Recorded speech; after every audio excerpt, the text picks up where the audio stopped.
If we can't stop the seas rising, if you allow for a 2-degree rise in temperature, you are actually agreeing to kill us.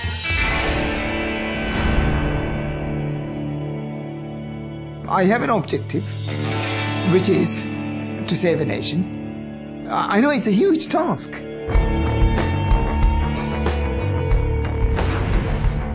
I've been arrested 12 times. I've been tortured twice. I spent 18 months in solitary.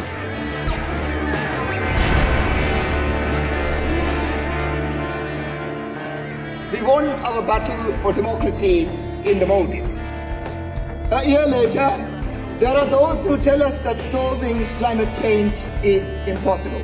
Well, I am here to tell you that we refuse to give up hope.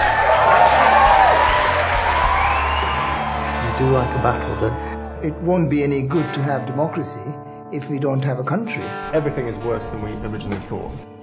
It's got much, much worse.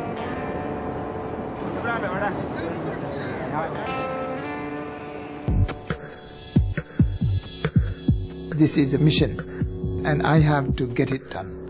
We need a deal in Copenhagen, and I feel that Maldives can be instrumental. President Nasheed, do you think you will get a deal that you think is worthwhile? I presume that you don't want to sign a national suicide note. Some leaders here say these are the toughest negotiations they have ever been involved in. India, China, the United States, big emitters, Prime Minister, they're not going to go along with that. It's hundreds of millions of people. You know, Manhattan is as low as the Maldives. This is just one instance when Maldives is asking our friends to help us.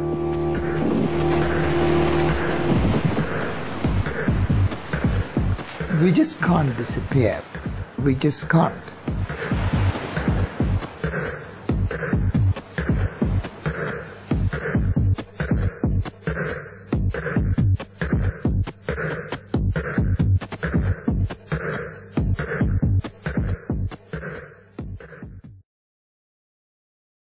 Let me start by saying hello from the Maldives to all of you at the Skoll World Forum in Oxford.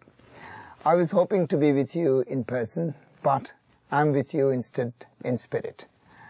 The Skoll World Forum attracts some of the world's brightest minds. You have the power together to change things. And even though the past 2 months have taught me brutal lessons, I still believe in positive change. On February 7th, the Maldives suffered a coup d'etat. Some of the police and the military joined with elements from the former dictatorship, seized the main television station, trashed the office of the ruling Maldivian Democratic Party, and forced my resignation with threats of bloodshed. In the days that followed, many Democrats, including sitting MPs, were beaten and imprisoned. Our young democracy was left bloodied and bruised. This is a big world with far bigger countries than mine, so you might ask yourself why any of this matters. It matters because the Maldives is a bellwether for some of the world's most important issues. My country has become well known as a frontline state in the battle against climate change. Our islands sit just 1.5 meters above the ocean and are especially vulnerable to sea level rise.